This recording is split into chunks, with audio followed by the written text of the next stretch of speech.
Update po tayo ngayon guys, nakabalik na po ang ating mga kaibigang Duwende galing po sa kanilang kaharian. Ngayon po, wala si kaibigan po nating Duwending Linyo, kundi si kaibigan po natin na si Tatay. Meron po silang ipapaabot po sa lahat.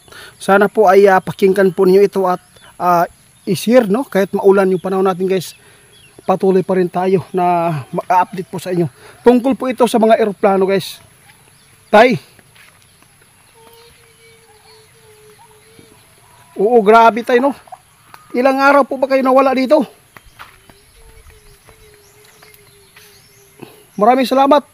At meron na po kayong nakuhang impormasyon tungkol po sa mga kalamidad, trahedya dito.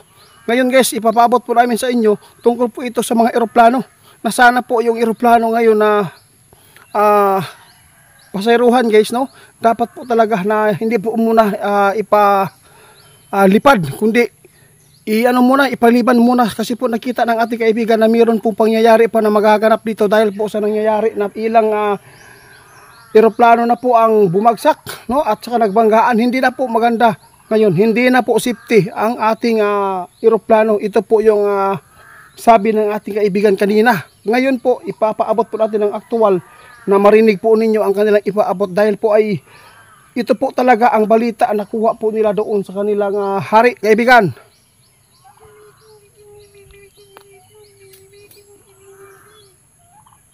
Nako, nakakatakot po ito guys, dahil po marami po tayo mga OFW na uuwi sa ating bansa at papunta pa doon, no?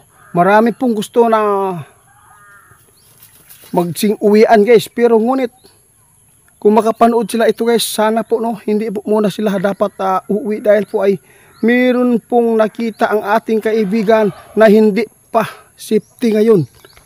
Sumakay po ng eroplano mula nang naghawa-hawaan po ang mga trahedyang ito. Malaking bagay po ang kanilang babala, dahil po ay marami din pong nag-chat po sa ating guys. Alam mo ba kung bakit po? Marami pong nagsasabi sa ating guys na nakuha yun nila ang mga gipaabot sa ato ang amigo ng mga Duwende o ilang gituman gini. Buo ng safety karon sila guys. No, kaibigan, ano po ba ang inyong nakikita? Hindi na po ba maibalik po ng normal yung kalagayan po ng eroplano ngayon na bigla na lang po bumagsak at magbanggaan pa? Walang pinipili po kayong kaibigan, pati yung helicopter. Sabi po ng ating kaibigan kasi, nung ipinapaabot ko yung yung eroplano na mayroon naman babagsak, kinaumagahan guys, nagbalita na yun agad, no? Nabalita na lang na mayroon pong bumagsak doon sa Maguindanao at naputulan pa yung kalabaw, no?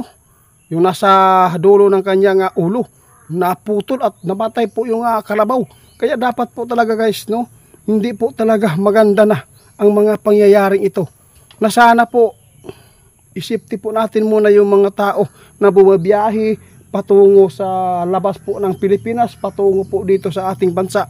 Kasi po ang nakikita ng ating kaibigan sa kanilang kaharian ngayon ay mayroon po daw mga dipasayruhan guys na magkaroon po ng aberya sa eroplano. Kaya agad po akong magpaabot sa inyo, dahil po ay ito po talaga ang kanilang dala ng ating mga kaibigan doon sa kanila. Kaya kaibigan, ano po pang maganda po dito na maitulong po natin sa kanila?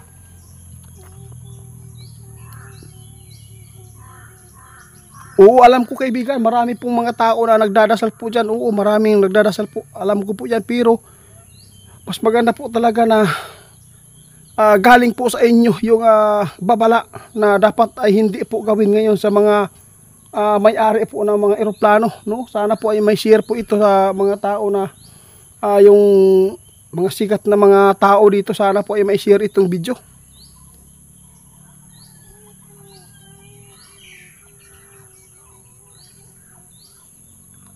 Sabi po ng ating kaibigan, ayaw ko sanang magpaabot nito, dahil po lahat po ng ipinapaabot ko po, nangyayari po talaga, no?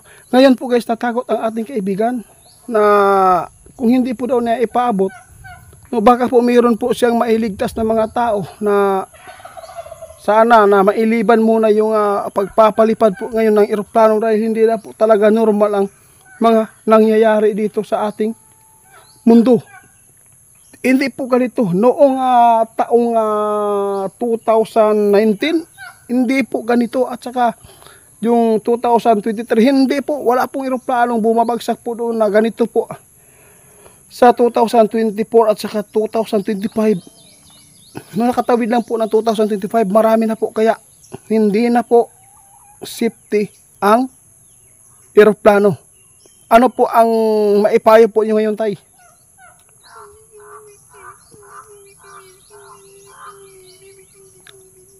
Sabi po ng ating kaibigan, before po kayo magpapalipad ng eroplano ngayon, kung ibabalik po niyo ng normal na pagpapalipad ng eroplano, lalo na po yung mga paserohan, dapat sana po daw ay titingnan muna kung anong course, no, kung bakit po ay laging nag-aberya sa tuwing yung eroplano nasa taas po ng himpapawid. Lalo na po ngayon guys, na hindi na po talaga maganda po, sabi ng ating kaibigan, dahil po sa mga tao na iba-iba ang kanilang naaabot na mga kakayahan at mga high-tech na mga pamamaraan po dito na kanilang natutuklasan dito sa ating mundo. Ito po siguro ang dahilan kung bakit lalo na po yung planeta ay lumalapit po dito sa ating mundo. Yun po ang number 1 po dito.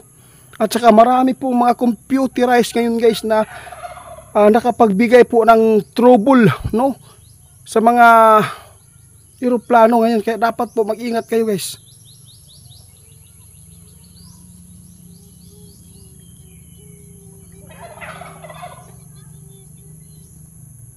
Naku po, hindi ko po gusto ito mangyayari guys. Pero sabi ng ating kaibigan itiit, yung ginawa ko, hindi lang po ito maisipti yung tao, at hindi po ito ginawa natin na pananakot.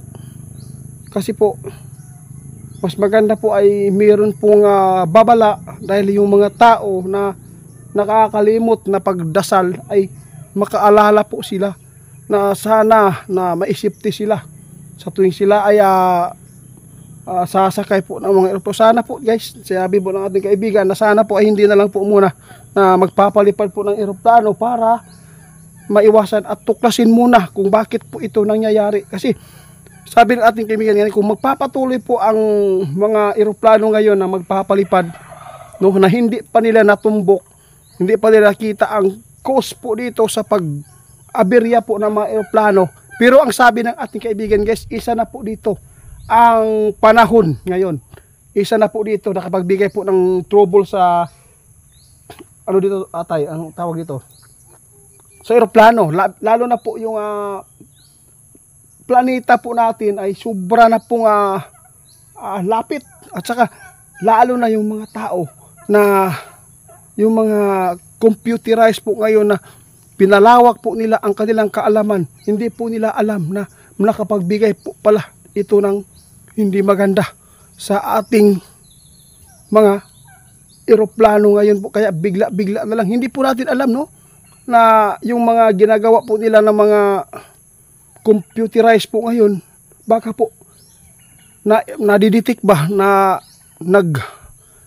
kasi tawag tay, hindi ko oo, basi kana mga hinungdan karon guys, kanong magbagsak man ang mga eroplano, basin og kana mga nasa computer karon guys, nagipanggamit nga pang high-tech diri nga kung saon, no, na paggamit nila, basin po o bakahatag ni og trouble diri sa eroplano. Pasig naay na nga pindot na mutatak po diya sa eroplano mo, nang bigla na lang magkuan. Kaya dapat po talaga na pagtuunan po ng pansin ng mga may-ari po ng ganitong korporasyon po sa eroplano nila, para po ay may safety po yung mga tawag po muna masyadong mag-isip po ng kita sa eroplano karon, kay ano daghan na kaayo gyud og mga tao na napahamak diri. Salamat kayo taya sa inyo ang gibalita karon. Tay.